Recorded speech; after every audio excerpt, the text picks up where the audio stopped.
Alright, so I got a little bit of good news and I got a little bit of bad news. So, let's start off with the bad news first and then we get to the good news. So trust me, watch the end, like and subscribe if you're brand new. This story is kind of cool, so let's go. So the reason I put the bad news first was actually for storytelling reasons. So basically this morning, yeah, the coyotes are relentless. They don't ever give up. And if you guys don't know, we lost so many chickens in the farm flock. We lost the rooster. There was only 6 chickens left. The coyote came back. It was not as small as it looked like on the trail cameras. I promised me the video is coming soon. I'm still working on it right now.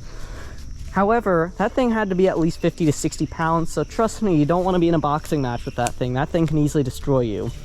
So don't mess with coyotes, that's my one little tip. So basically, what unfortunately ended up happening was something we never wanted to really happen. Basically, the coyote killed an Easter egger. We thought it killed 2. You might have saw the community post made this morning saying that it killed 2 or more. It only killed 1. Basically, what ended up happening was Captain Blackbeard, one of my Easter eggers. Here are the feathers, by the way. This is actually one of the more bloodier deaths. I'm obviously not going to show you. It's not a lot, but it's definitely something that could make you a little bit mildly triggered. And I'm pretty sure you know where the story's going next. 5 chickens in a chicken flock? That is extremely low.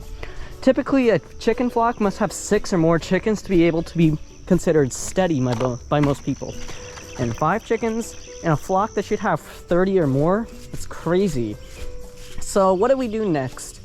So we moved them all the way out to the pet flock. And obviously PETA, which is one of my Marins, which I'm pretty sure you can already guess what that stands for, decided to keep going back to the farm flock coop over there. And yeah. Then we also had Fluffball, who was constantly trying to get back in there to lay it right. But everybody's over here, so I figured I'd introduce you to the chickens.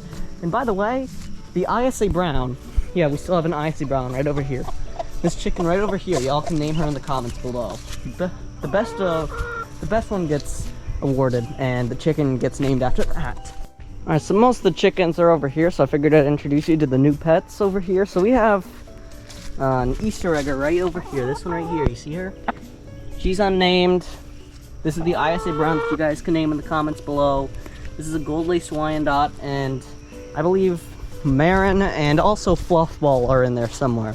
So we still have the original hatched out one Fluffball. The only hatched out chicken that's unfortunately passed away as of recently was the baby Marin that went unnamed. I'm going to probably guess she's in the coop. So I'm going to open this up and show you guys. Alright, so if you look over there on the bar, there's Fluffball.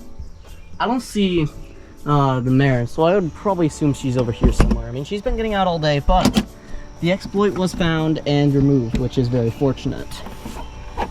So yeah, I'm looking around to try to show you guys. So yeah, you're gonna see a little bit of a speed up while I look for her.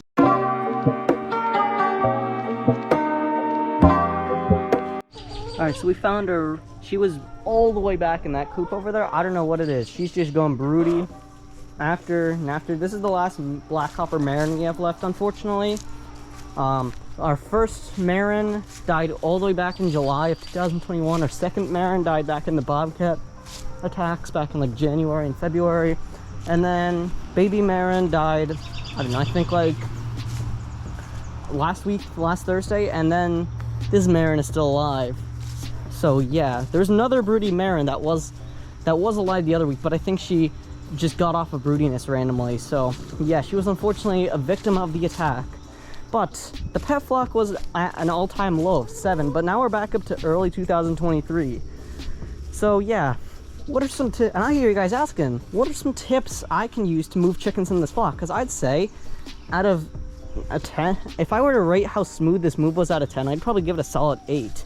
Like yeah, there were a couple of minuscule fights, but that was just a fight or two. Alright, that's how she gets out now. I see.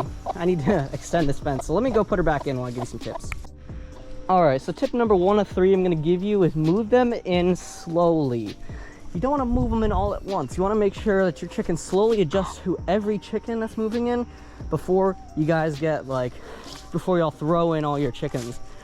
Although, if you do want to throw them in all at once, like if your flock got massacred and you want to throw in, if you have like 2 flocks, one of them got like massacred or something, you want to throw the remaining ones into like a flock with less chickens, then that would be pretty cool. But you want to make sure they're, the second tip I got to give you, leave them in a coop for the first night.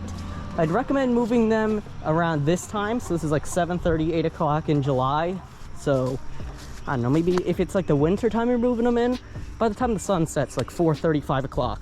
You want to make sure you're moving them in as late as possible, and it's still when a couple are out, but most of them are in. Another tip, the last tip I'll give you for moving them smoothly is you want to make sure you show them around the place. You want to sort of point out what the things are if it isn't already obvious. You want to make sure the coop that you're moving them into has a specific design that's similar to the last one. The only thing that's different from this coop to that coop is the nesting boxes. In this, it's just simple $10 or $20 office crates. In this coop, they are like fully planned out nesting boxes. There's a total of 4 of them, and they have their own sheet of metal roofing applied to them. So make sure the build is at least similar, and you show them what is what, so that way they know what to do the next day. But here's a little bit of a bonus tip. Don't expect them to be automatically laying in the nesting box the next day. Expect them to be literally spewed everywhere. Like, expect to find, like, you see this little sand pit over here? Not really sand pit, just sand pile. Expect an egg to be there. See the rhododendron bush? Expect an egg to be in there. See this massive green grass over here? Expect an egg to be anywhere over here. So watch where you're stepping, especially if you pasture them and your chickens have found loopholes to get out the yard. So those are my 3 tips. These chickens will be in here probably for a long time, and you can suggest the ISA Brown's name in the comments below. And yeah, I will hope to see you guys in a later video.